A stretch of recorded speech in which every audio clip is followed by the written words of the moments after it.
campaigns. Corey, thanks for being with us here on the Howie Carr Show.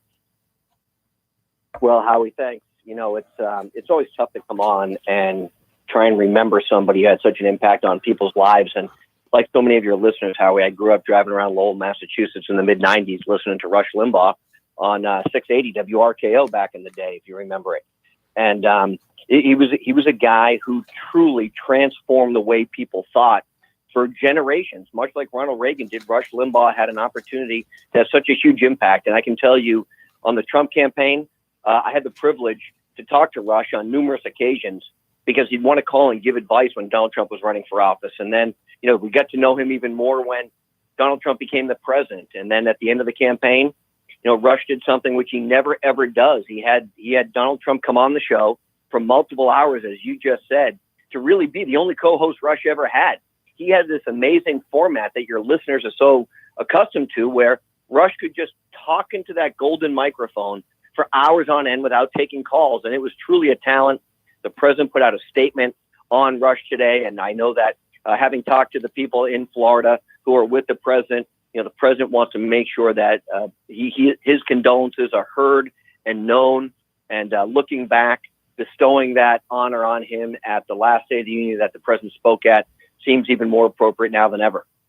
Yeah, I know as Rush made it clear on his show, it meant a lot to him to get that honor and to be sitting next to Melania, and they had to bring him in a wheelchair. His health was already failing. And did you see too that Jen Psaki, as I call her today, said she was asked, will the White House be issuing a statement, the new president be issuing a statement about Rush Limbaugh? No. Howie, but why does it surprise you? Don't worry, that's all under the guise of unity, of course, right? That's the unity that Joe Biden had talked about throughout the whole campaign. But the truth is, Rush's legacy is going to live on for generations. His opportunity to talk directly to the American people, 30 plus million people every day. He is what talk radio was supposed to have been.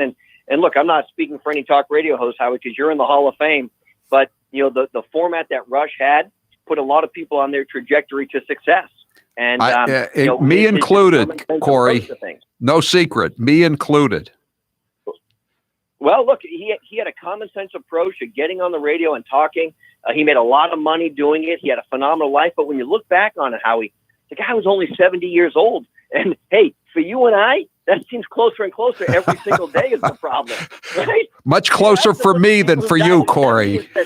Well, you used to look at guys, Howie, at 70 and say, boy, that guy had a full life. All of a sudden, you're like, they took him so young. What happened to that guy, right? Yeah.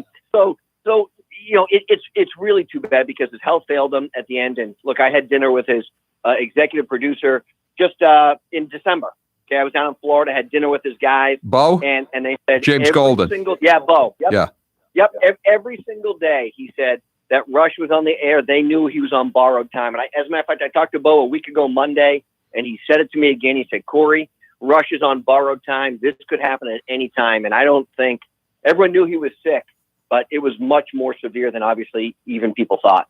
Well, Bo put out a tweet, I think, last week and said, we're all still praying for Rush, but it looks very bad. And, we hope he goes into remission.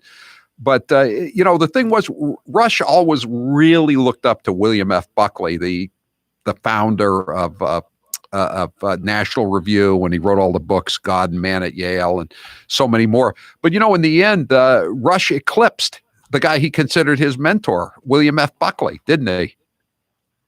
He absolutely did. Look, William F. Buckley was a titan in his time, but Rush's legacy is going to go on long after people stop remembering William F. Buckley. And I don't say that in a disparaging way at all, but his microphone became bigger. His talkings became more pronounced.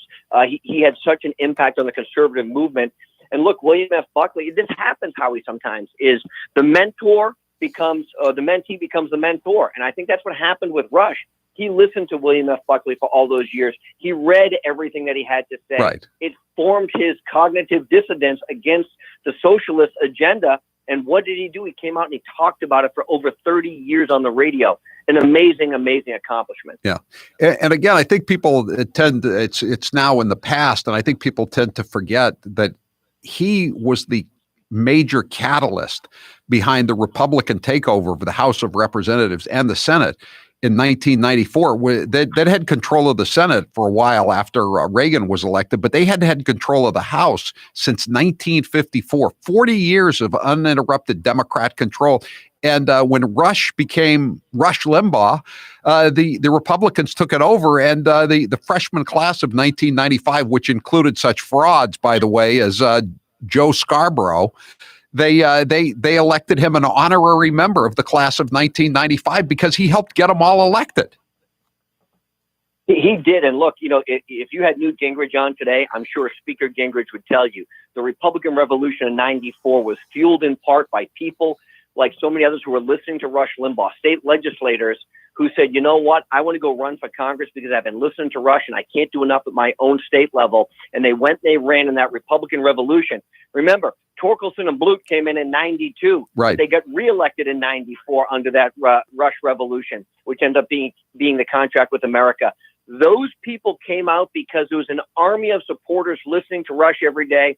And look, Rush really made his name during the Clinton years, right? That's where he came to fruition, and that's where he was the best, and that's where he held people accountable. And that's why the left vilified him so much, because of the way he treated Bill Clinton when he was in office. Come to find out, Rush was 100% right. I know. Corey, as long as I've got you on the line, I got to play this, one of these cuts in particular from Joe Biden last night at CNN. And I just want to get your reaction. Before I even play the cut, I want to ask you the question. How would Donald... Yes, I've been in the residence. That one. I was going to say, yes, I've been to the White House residence. Joe Biden has never been in the White House residence. The guy's been in office. Howie, 50 years he's been there. No one's ever invited him to the residence. I know. That's so special. How about the fact I wake up every morning and I ask Jill, where are we? It's amazing. I think that was the way it was in 2018 when he was at a Holiday Inn in Scranton, PA. Where am I? But anyway, I want to play you this one cut and see. Going on today. See, listen to this cut and see, and tell me how Donald Trump would have been treated had he said this. Cut 13. Cut 13.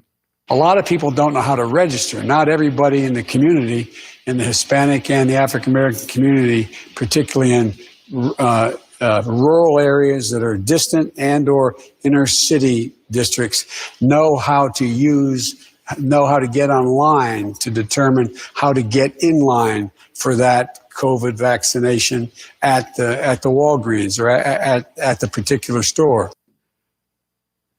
Howie, basically, let me translate this to Llewellyn, where I grew up, okay? If you're black or Hispanic, you're stupid, is what he just said, because you can't get online. Every person in America has 1, 2, or 3 cell phones, but if you're black or Hispanic, according to Joe Biden, whether you live in an urban area or a suburban area, you don't know how to get online. Is that the most racist thing he has said all week? Probably. I know, and he gets a total pass on it. No follow-up questions. Anderson Cooper's follow-up question was, well, what's it like to have waiters waiting on you in your residence? Well, I've never been to the residence before.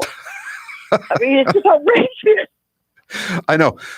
Let me play a couple more for you so you can just see, hey, and again, so Kayleigh McEnany called him out on this when he kept going back and forth as to how many vaccinations there were.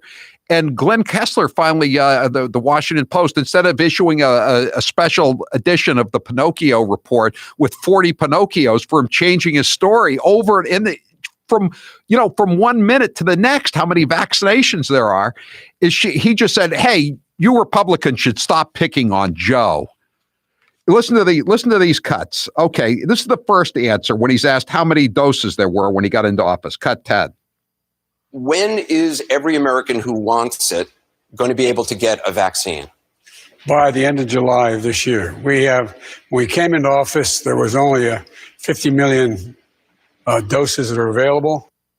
Okay, that was then. Here's the next one, Corey. Cut 11. When you and I talked last, we talked about it's one thing to have the vaccine, which we didn't have when we came into office, but a vaccinator. So they either had 50 million or zero. Well, these are minor details. Look, the fact, Howard, we know this.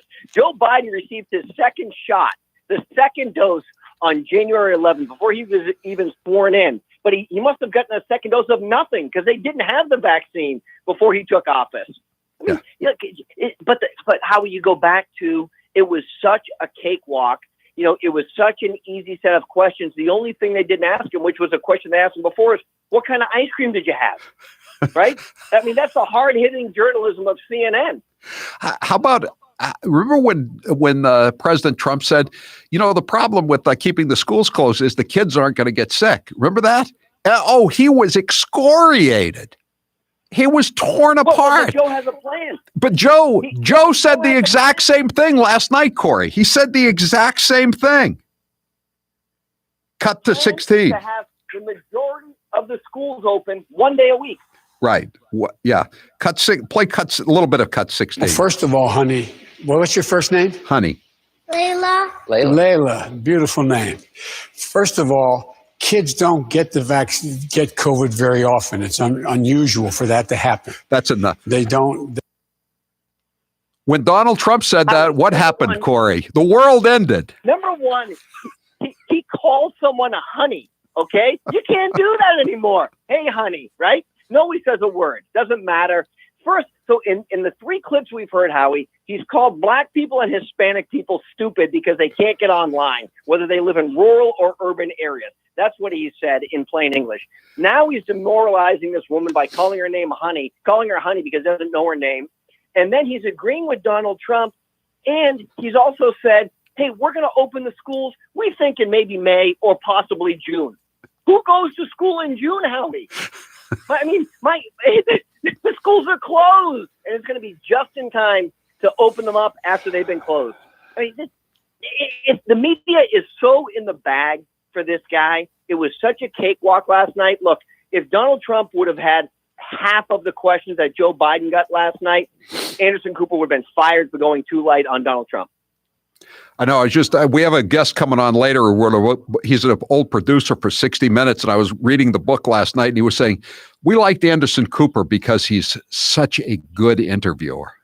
And I was thinking about who's this guy kidding? I know he doesn't seem like a bad guy, Ira Rosen, but I mean, Anderson Cooper is a tough interviewer? I don't think so. Well, look, I guess when you put him up to guys who are making up stories about George, W. Bush's, military record, right? I guess when you put him up next to him, I guess he's a decent guy. It's hard to say, but here's where we are, Howie, and the American people have seen it every day. And we talked about it a little earlier this week. When Donald Trump's attorney called out that reporter from CBS News, it was such a scathing rebuke. The woman was shell-shocked when he called her out for the hypocrisy of saying, well, they only cheated a little bit. They only lied a little bit. They only doctored a little bit of evidence. The media is just so used to getting a free pass on everything they do that's why they continue to do it. And Anderson Cooper's, interview last night with Joe Biden was such a softball. It's actually a disservice to journalism. And clearly, no questions about Cuomo last night. Not one question about Andrew Cuomo being responsible for the deaths of over 9,000 people in New York. We got to talk more about Cuomo. There's a new story in the New York Post. Corey, we appreciate it. Thank you. Give our best to the president if you'd see him before we do. We appreciate it. That's Corey Lewandowski, the former aide to the former president of the United States, Donald J. Trump. Hit refresh on your dinner routine with HelloFresh. Right now, you could take advantage of a new limited time offer and see why HelloFresh is America's #1 meal kit. HelloFresh gives you simple recipes and fresh ingredients sourced directly from growers and delivered to your door contact-free. There's going to be more snow tomorrow in Massachusetts, 3 to 6 inches across much of the Boston area. Do you really want to have to go out to the store? And when you get there and fight the ice and the snow and get a parking space and worry about getting hit by some car sliding, then you have to go inside, put on a mass, deal with the Karens. You don't need that. With HelloFresh, you get the food delivered directly to your door. And with more than 25 weekly recipes, there's something for everyone to enjoy, including family-friendly, vegetarian, and low-calorie options. Say goodbye to never-ending meal planning and prepping and having to go out to the grocery store. Say hello to new 10 to 20-minute meals, low-prep recipes, quick breakfasts, and lunches. HelloFresh recipe cards are easy to follow with simple steps and pictures, so you can get meals on the table in less than 30 minutes. And if you're only a couple of people living in your household, you're going to have leftovers, good tasting leftovers for the next couple of days. Plus, by skipping on the grocery store, you can save up to 40% on groceries, cut food waste by 25%, and stop overbuying. And again, you won't see any Karens when you order from HelloFresh. Go to HelloFresh.com and use code Howie10 for 10 free meals, including free shipping, for a limited time only. Just go to HelloFresh.com and use code Howie10 for 10 free meals. HelloFresh.com. I'm Howie Carr. Don't touch that dial. Howie Carr will be back